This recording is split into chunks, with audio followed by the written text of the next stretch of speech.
व्यवहारिक हिंदी हमारे पाठ्यपुस्तक में अध्यापन के लिए व्यवहारिक हिंदी यह एक विभाग है। उसमें से हमें पल्लवन पाठ 14वां इसका अध्ययन करना है। तो पाठ 14वां पल्लवन डॉक्टर दयानंद तिवारी। उनका परिचय। डॉक्टर दयानंद तिवारी जी का जन्म 1 अक्टूबर 1962 को महाराष्ट्र में जिला रायगढ़ के खोपोली गांव में हुआ है। वह सफल अध्यापक होने के साथ साथ समाजशास्त्री तथा प्रतिबद्ध साहित्यकार के रूप में भी चर्चित है। विविध विषयों पर किए जाने वाले गहन चिंतन के फलस्वरूप वह आकाशवाणी और दूरदर्शन के राष्ट्रीय चैनलों पर आयोजित परिचर्चाओं में सम्मिलित होते रहे। महाविद्यालयीन समस्याओं के प्रति वह निरंतर जागरूक रहे हैं। अध्ययन, अध्यापन आदि शैक्षणिक विषयों को लेकर उनका लेखन कार्य निरंतर समाज को दिशा निर्देश करता है। उन्होंने विभिन्न राष्ट्रीय तथा अंतर्राष्ट्रीय संगोष्ठियों में समसामयिक विषयों पर मंतव्य रखा है। उनकी भाषा अत्यंत संप्रेषणीय और प्रभावोत्पादक है।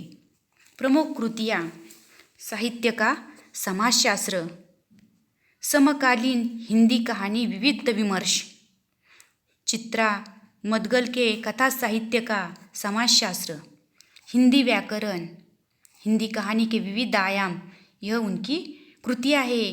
और एकांकिका, ये जो पल्लवन है, पल्लवन एक एकांकिका रूप में वह हमारे सामने पेश की है। उसकी विधा एकांकिका है, यह नाट्य रूप में हमारे सामने दी है। तो हिंदी साहित्य में एकांकी का विशिष्ट स्थान है। एकांकी को सरल भाषा में नाटक का लघु रूप कहा जा सकता है। जीवन के किसी एक अंश प्रसंग को एक ही अंक में प्रभावशाली ढंग से मंच पर प्रस्तुत करना एकांकिकी की विशेषता है। अपनी बात को व्यक्त करने हेतु वर्तमान समय में एकांकी को उपयोग में लाना लोगों के लिए उपयुक्त सिद्ध होता है। पाठ परिचय।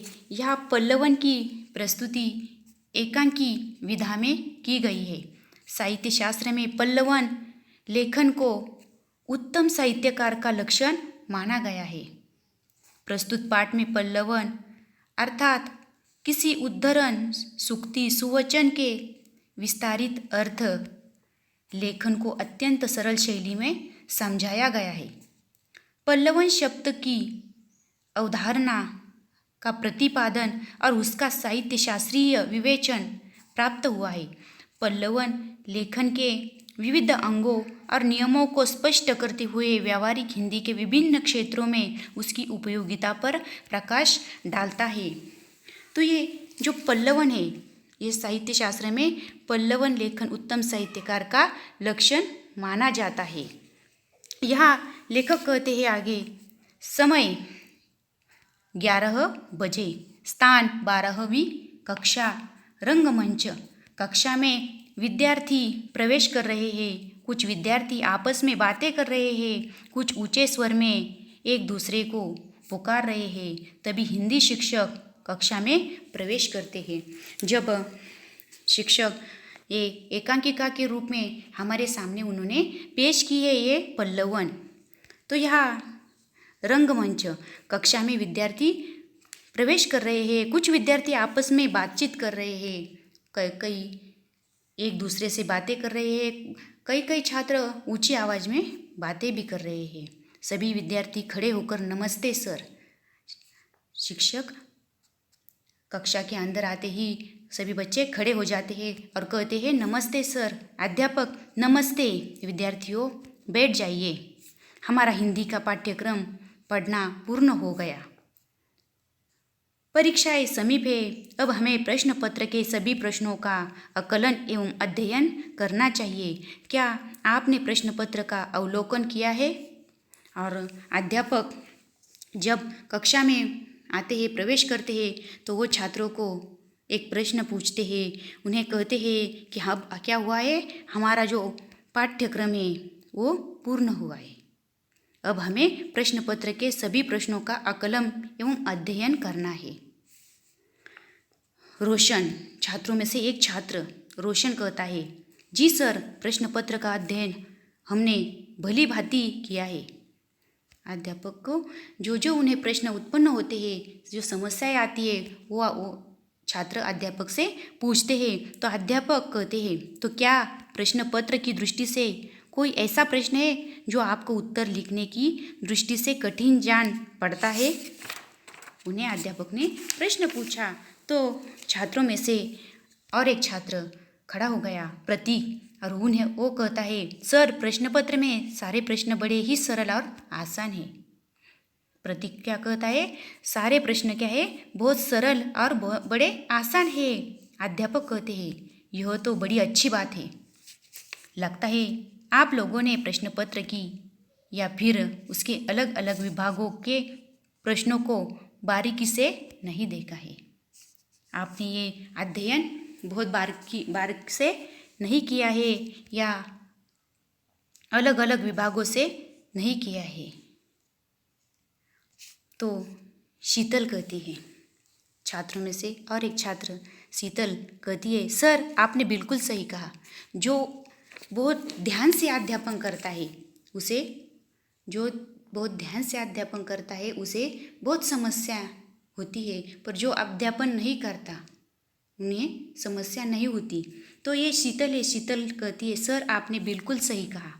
व्यावहारिक हिंदी से संबंधित एक प्रश्न है जिसके उत्तर को लेकर मैं मन में कठिनाई अनुभव कर रही हूँ। देखो, ये जो शीतल है, शीतल ने बिल्कुल ध्यान से अध्यापन किया है। उसे व्यावहारिक हिंदी के संबंध में उसे एक प्रश्न है, वो कठिनाई अनुभव कर रही है उस प्रश्न को लेकर।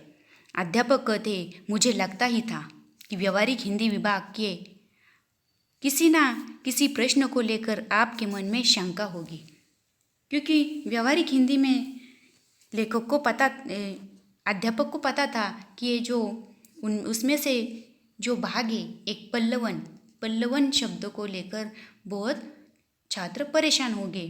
तो ये शीतल भी उसी से संबंध में प्रश्न पूछ रही थी।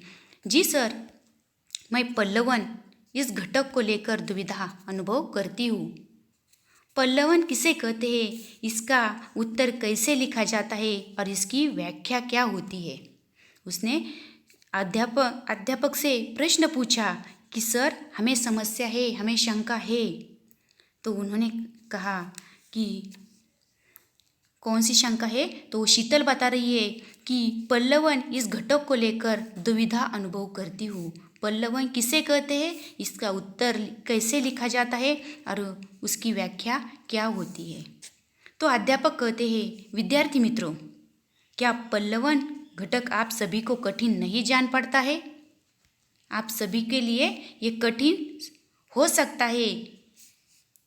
प्रतीक और रोशन, पहले तो इन दोनों ने ही अध्यापक से कहा था कि हमें कोई दुविधा या हमें सारे प्रश्न कैसे सरल और आसान है।